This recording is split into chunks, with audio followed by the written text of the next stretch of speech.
ஜாமக்கோள் பிரசன்னம்.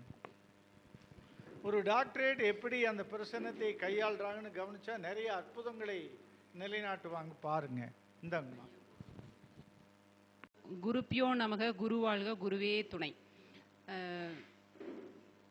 என்னை இந்த வாய்ப்பளித்து டாக்டர் ராதாகிருஷ்ணன் ஐயா அவர்களுக்கு நன்றியையும் பணிவான வணக்கத்தையும், என்னை ஆன்லைன் மூலியமாக வெளிக்காட்டி கொண்டிருக்கும் கரூர் ஆன்லைன் அஸ்ட்ரோ டிவி நிர்வாகி ரவி ஜெயக்குமார் சார் அவர்களுக்கும் நன்றியையும் வணக்கத்தையும் தெரிவித்துக் கொள்கிறேன். பொதுவாக பிரசன்னம் அப்படின்னம்னா வந்த நேரத்தில் கேட்ட நேரத்தில் நாம் எடுக்கக்கூடிய பலன்கள் தான் பிரசன்னம் அப்படிங்கிறோம். அதில் இந்த ஜாமக்கோள் பிரசன்னம் அப்படிங்கும்போது மற்ற பிரசன்னங்களை விட கொஞ்சம் வித்தியாசமானது. கேட்ட நேரத்தில் நாம் கட்டம் போட்டு அவங்களுக்கு பதில் சொல்லக்கூடிய ஒரு பிரசன்னம் தான் ஜாமக்கோள் பிரசன்னம். இதற்கு எந்த கால நேரமும் வரையறையும் கிடையாது. எந்த நேரத்தில் எழுப்பி கேட்டாலும், நைட்டே 2 மணிக்கு கூப்பிட்டு கேட்டாலும் ஒரு அவசர பிரசன்னம் அப்படிங்கும்போது நம்ம அந்த நேரத்தில் சார்ட் போட்டு அவங்களுக்கு நம்ம பதிலை தர முடியும். நடக்குமா நடக்காதா, அதன் மூலியமாக என்ன அவங்களுக்கு பலன் அப்படிங்கிறத நாம் கொடுக்க முடியும்.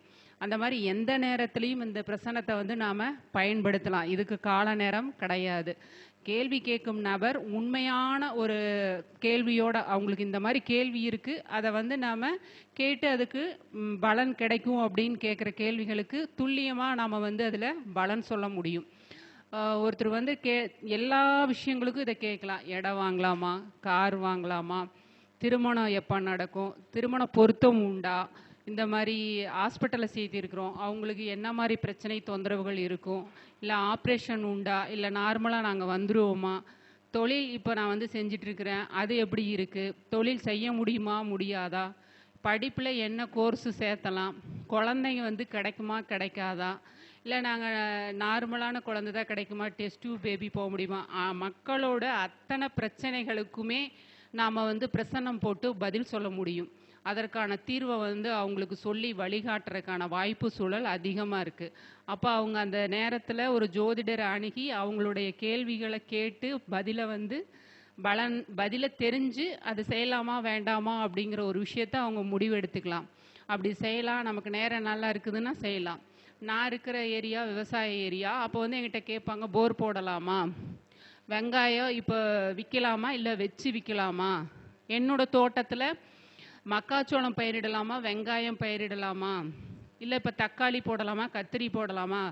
ரெகுலராக எனக்கு விவசாயிகள் கேட்கக்கூடிய கஸ்டமர் நிறைய இருக்கிறாங்க. இந்த நேரத்தில் நான் என்ன பயிர் செய்யலாம் அப்படின்னு கேட்பாங்க. அந்த மாதிரி நிறையா கேட்டு அவங்க செய்யக்கூடிய ஒரு விஷயங்களுக்கு நம்மகிட்ட அணுகி பதில் தெரிஞ்சு அதை செஞ்சுட்டு தான் இருக்கிறாங்க.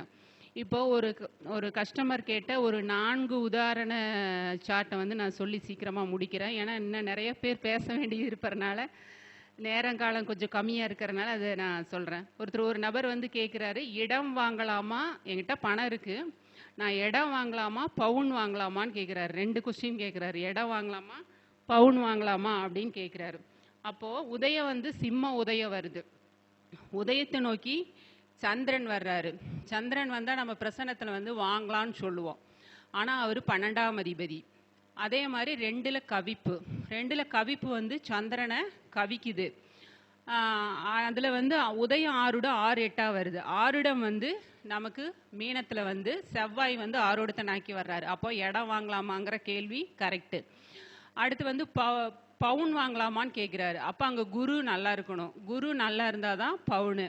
அப்போ எடுக்கும்போது குரு 7ல் இருக்கிறாரு. 7ல் இருந்து கீழே நீசத்தை நோக்கி வர்றாரு. அப்போது பவுன் வாங்கிறதுலையும் சிக்கல் இருக்குது.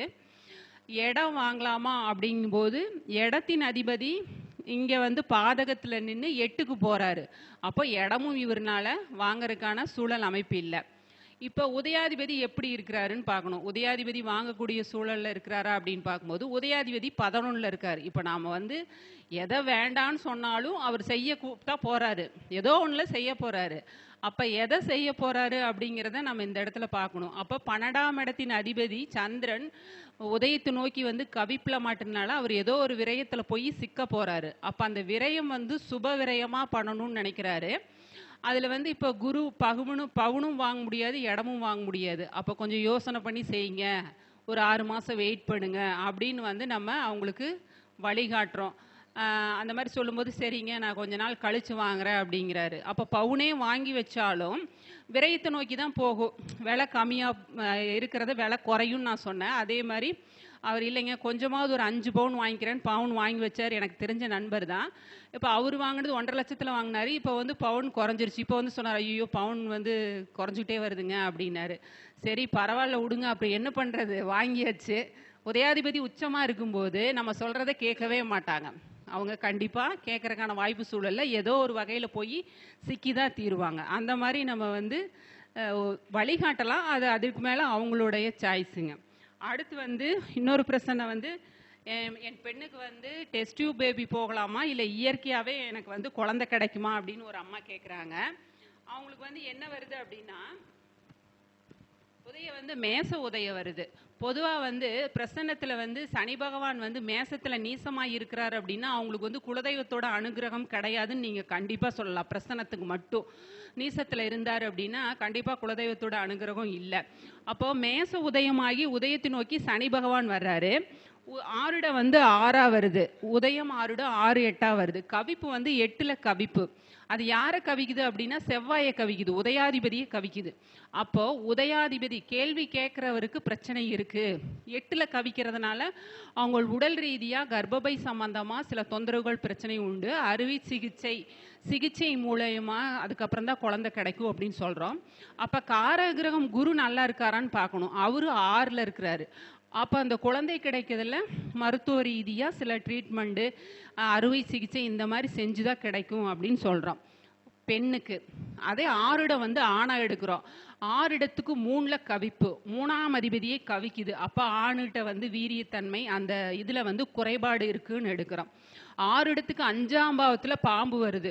அப்போ இவருக்கு குழந்தை பிறப்பில் சிக்கல் பிரச்சனை இருக்குன்னு எடுக்கிறோம். அப்போ வந்து நான் கொஞ்சம் தாமதிக்காமையே சொல்லிட்டேன், நீங்கள் வந்து டெஸ்ட் டியூப் பேபிக்கே போயிருங்க, நீங்கள் நார்மலாக வெயிட் பண்ண வேண்டாம் அப்படின்னு. அப்போ எவ்வளோ வருஷம் ஆச்சு, திருமணமாகி 8 ஆண்டுகள் ஆகுது அப்படிங்கிறாங்க. இப்போ இந்த 6 இடத்துக்கு 5ல் பாம்பு, 6 இடத்துக்கு 3ல் கவிப்பு, 3ஆம் அதிபதியை கவிக்கும் போது இவங்க வெயிட் பண்ணாலும் கிடைக்கிறதுக்கான வாய்ப்பு சூழல் குறைவாக இருக்குது.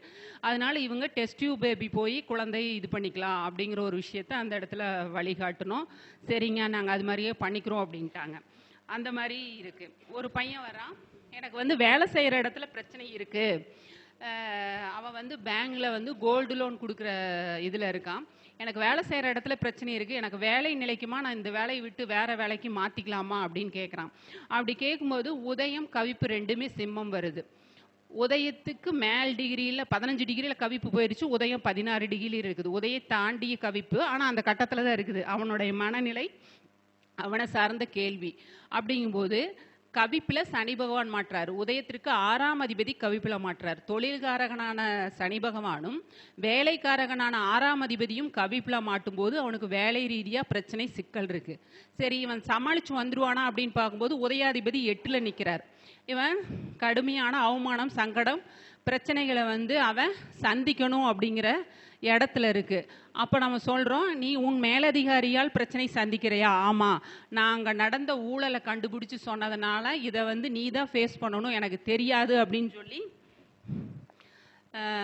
என்னை மாட்டி விட்டுட்டாங்க. இதுலேருந்து நான் தப்பிப்பேனா மாட்டேனா? தப்பிப்பேன், ஆனால் இன்னும் கொஞ்சம் டைம் எடுத்து தான் தப்பிப்பேன், ஒரு 4 மாதம் ஆகும், உன்னால் முடிஞ்சால் வேலையை விட்டுரு, இல்லைன்னா உன்னால் சமாளிக்க முடியும்னா தொடரு அப்படின்னு சொன்னோம். ஆனால் இவன் வந்து வேலையை விட்டு வெளியே தான் தூரம் போகிறதுக்கு தான் அதிக வாய்ப்பு இருக்குது அப்படின்னு அந்த நேரத்தில் நாம் சொல்கிறோம்.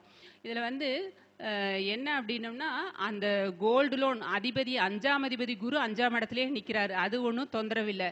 இவன் மேலதிகாரியால் மட்டுமே பிரச்சனையை சந்திக்கிறதுனால இவன் வந்து கொஞ்சம் பொறுமையாக போகும்போது தான் இதனை சமாளிக்க முடியும் அப்படிங்கிற ஒரு விஷயத்தை நம்ம சொல்லி அந்த நேரத்தில் வழிகாட்டுறோம். எனக்கு இந்த வாய்ப்பை வழங்கிய திரு டாக்டர் ராதாகிருஷ்ணன் ஐயா அவர்களுக்கும் நன்றியையும் பணிவான வணக்கத்தையும் தெரிவித்துக் கொள்கிறேன். என்னோட பேர் வந்து சுதா, திருப்பூர்லேருந்து வந்திருக்கேன். என்னோடய ஃபோன் நம்பர் வந்து 9361200773. ஜோதிடம் சம்பந்தமான அனைத்து விதமான சந்தேகங்களுக்கும் கேள்விகளுக்கும் என்னை தொடர்பு கொண்டு பதில் தெரிந்து கொள்ளுமாறு அன்புடன் கேட்டுக்கொள்கிறேன். நன்றி, வணக்கம். நமது இந்த ஜாமக்கோள் ஜாம்பவானுக்கு குபேர குபேர அறக்கட்டளையினுடைய குபேர கலசங்கிறது கும்பம். கும்பத்தில் 10ஆம் இடம் இருக்கிறவனெல்லாம் குடமுழுக்கு பண்ணிட்டு இருக்கிறான். அப்படி சிறப்பு வாய்ந்த அந்த சொற்பொழிவு ஆற்றிய அந்த பெண்மணிக்கு இவர்கள் மதிப்பு செய்திருக்கிறார்கள். கன்னியப்பன் ஐயா அவர்கள் இவர்களுடைய இந்த கருத்துக்கள் குறித்து ஒரு எக்ஸ்பர்ட் கமெண்ட்ஸ், ஒரு சிறப்பு விமர்சனங்களை செய்வார்கள். இது அவராகவே விரும்பி கேட்டது, அதுக்கு ஒரு கைதட்டல் கொடுக்கலாம். அதாவது சுதா அவங்க பேசினாங்க, ஜாமக்கோல் பத்தி பேசினாங்க. அதாவது இந்த ஜாமக்கோல்ல இதுக்கு நேரம் கிடையாது, காலம் கிடையாது, எந்த நேரம் வேணாலும் கேட்கலாம். நைட்டே மணி 12 மணிக்கு கேட்டீங்கனாலும் நீங்க சொல்லலாம், மதியம் கேட்டீங்கனாலும் சொல்லலாம், காலையில் கேட்டாலும் சொல்லலாம். மற்ற பிரச்சனைகள்ல இது சொல்ல முடியாது. அதுக்கு சில நிபந்தனைகள் உண்டு. அது நிபந்தனைகள் எல்லாம் கடைபிடிச்சு தான் ஆகணும். நியமங்களை கடைபிடிக்காம நீங்க பிரசனங்கள் பண்ண முடியாது. ஆனா அந்த ஜாமக்கோல் மட்டும் ஸ்பெஷல், எப்போ வேணாலும் பார்க்கலாம். அதுலேயும் பார்த்தீங்கன்னா எனக்கெல்லாம் வர்றது பார்த்தீங்கன்னா நைட்டு 12 மணிக்கு ஃபோன் வருங்க. 12 மணிக்கு தூங்கிட்டு இருக்கீங்களா ஃபோன் அடிக்கும். அடிச்சோடனே நம்ம எடுத்து பார்த்தான்னு வச்சிங்களேன், என்ன கேட்பாங்க, இந்த மாதிரி ஒரு விபத்து ஏற்பட்டு போச்சு, என்ன பண்ணலாங்க, கோயம்புத்தூர் போகலாமா திருப்பூர் போகலாமா அப்படின்னு சொல்லி கேட்பாங்க. அப்போ அந்த நேரத்துலலாம் பார்த்தீங்கன்னா நம்ம சொல்லுவோம், இல்லை இந்த ஹாஸ்பிட்டல் போகலாமா இது போகலாமா. அதே மாதிரி பார்த்தீங்கன்னா இல்லை இவர் ஏதோ தப்பிச்சுக்குவாரா வந்துடுவாரா அப்படின்னு கேட்பாங்க. இந்த மாதிரியான இதுக்கெல்லாம் நம்ம பதில் சொல்லும் போது உண்மையிலேயே அந்த இடத்துல நம்ம சொல்லி அந்த மாதிரி கரெக்டாக நடக்குங்க. ஜாமக்கோல் சத்தியத்துக்கு கட்டுப்பட்ட மாதிரிங்க. அதாவது 2 பக்கம் கூர்த்திட்டப்பட்ட கத்தி அப்படிங்கிற மாதிரி தான் ஜாமக்கோல். முன்னாடி போனீங்கன்னா உங்களை குத்தும், நீங்க தப்பு பண்ணீங்கன்னா திருப்பி என்னை குத்தும். இதுதான் ஜாமக்கோல். ஜாமக்கோலை கவனமா கையாளணும். அருமையா சொன்னாங்க, சில விஷயங்கள் எல்லாம் அருமையா சொன்னாங்க. இந்த மாதிரி என்ன பயிர் பண்ணலாம் அப்படின்னு. அதாவது இரட்டைத்தன்மையான கேள்வி ரொம்ப முக்கியங்க ஜாமக்கோலை பொறுத்த வரைக்கும். நீங்க தெளிவா கேள்வி கேட்கணும். நான் கார் வாங்க போறேன், மாருதி வாங்க போறேன், வாங்கலாங்களா அப்படின்னு கேட்கணும். நான் கார் வாங்குறேன், எந்த கார் வாங்கலான்னு இந்த கேள்வி எல்லாம் கேட்கக்கூடாது. இந்த கேள்வி கேட்டீங்கன்னா பதில் சரியா வராது. ஏன்னா கார் இன்னைக்கு ஒரு கார் எல்லாம் கிடையாதுங்க. இன்னைக்கு 1008 கார் வந்துட்டு இருக்கு, கம்பெனி வந்துட்டு இருக்கு. நீ கிறுக்குத்தனமான கேள்வி கேட்டீங்கன்னா ஜாமக்கோல்ல பதில் வராது. நான் எந்த கார் வாங்கிட்டுன்னு கேட்கக்கூடாது. இந்த கேள்விக்கு பதில் கிடையாது ஜாமக்கோல்ல. நான் மாருதி வாங்கலாமா இல்ல நான் டொயோட்டா வாங்கலாமா அப்படின்னு கேட்டீங்கன்னா கரெக்ட். இல்ல 2 கேள்வி கேட்கலாம். இல்ல மாருதி வாங்கிட்டா டொயோட்டா வாங்கிட்டா அப்படின்னு கேட்டீங்கன்னா முதல் கேள்வி அப்படிங்கிறது உதயமா எடுத்துக்கலாம். 2வது ஆப்ஷன் நம்ம ஆறுடம் எடுத்துக்கலாம். எடுத்துட்டு பதில் சொன்னா கரெக்டா இருக்கும். ஆனா இந்த ஜாமக்கோல் ஒரு விஷயம் மட்டும் நமக்கு இருக்கிற ரொம்ப டேஞ்சர் என்னன்னு கேட்டீங்கன்னா, திருட்டு பிரச்சனத்துக்கு தயவு செய்து யாரும் ஜாமக்கோல் போட்டு சொல்லிடாதீங்க. ஏன்னா சொல்லி நிறைய பேர் போலீஸ் ஸ்டேஷனுக்கு கோர்ட்டு கேஸ் வரைக்கும் போயிருக்காங்க. பெரிய சிக்கலாயிடுதுங்க. நம்ம நல்லதான் பண்றோம், ஆனா நம்ம சமுதாயம் நம்மள அந்த மாதிரி இருக்காது. மிக அருமையா பேசினாங்க. சகோதரிக்கு வாழ்த்துக்கள்.